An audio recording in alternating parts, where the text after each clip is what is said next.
আদানির কাছ থেকে বিদ্যুৎ আমদানির পরিমাণ অর্ধেক করেছে বাংলাদেশ। শীতকালে বিদ্যুতের চাহিদা তুলনামূলক কমে যাওয়ার কারণ উল্লেখ করে বাংলাদেশ আদানি পাওয়ার থেকে বিদ্যুৎ আমদানির পরিমাণ অর্ধেক কমিয়ে দিয়েছে। কয়েকশো মিলিয়ন ডলারের বকেয়া নিয়ে মতবিরোধের মাঝে এমন সিদ্ধান্ত নিয়েছে বাংলাদেশ বিদ্যুৎ উন্নয়ন বোর্ড পিডিবি।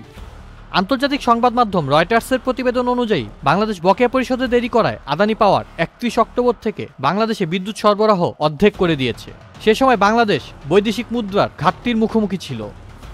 এরই ধারাবাহিকতায় বাংলাদেশ সরকার আদানিকে আপাতত অর্ধেক বিদ্যুৎ সরবরাহ বজায় রাখতে বলেছে, তবে পুরনো বকেয়া পরিশোধের আশ্বাস দিয়েছে বলে জানিয়েছেন সংশ্লিষ্ট কর্মকর্তারা। বাংলাদেশ পাওয়ার ডেভেলপমেন্ট বোর্ডের চেয়ারম্যান মোহাম্মদ রেজাউল করিম বলেন, আদানি সরবরাহ কমিয়ে দেওয়ায় তিনি হতবাক ও ক্ষুব্ধ। শীতের সময় বিদ্যুৎ চাহিদা কম থাকায় আমরা তাদের বলেছি প্ল্যান্টের 2টি ইউনিট চালানোর প্রয়োজন নেই।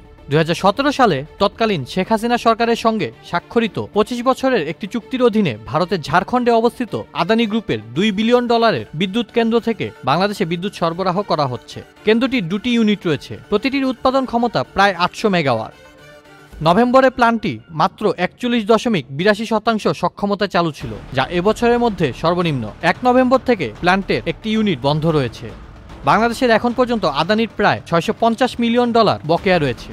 এর মধ্যে গত মাসে প্রায় $85 মিলিয়ন এবং অক্টোবরে $97 মিলিয়ন পরিশোধ করা হয়েছে। অন্যদিকে আদানি পাওয়ার জানিয়েছে বকেয়ার পরিমাণ এখন প্রায় $900 মিলিয়ন পৌঁছেছে।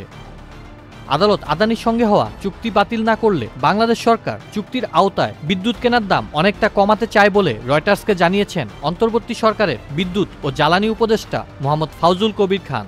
উল্লেখ্য, বাংলাদেশের আদালত আদানি চুক্তিটি তদন্ত করে দেখার নির্দেশ দিয়েছেন। উপদেষ্টা আরও বলেন, আদানি সরবরাহ কমিয়ে অর্ধেক করে দেওয়ার পরও কোনো সমস্যা হয়নি।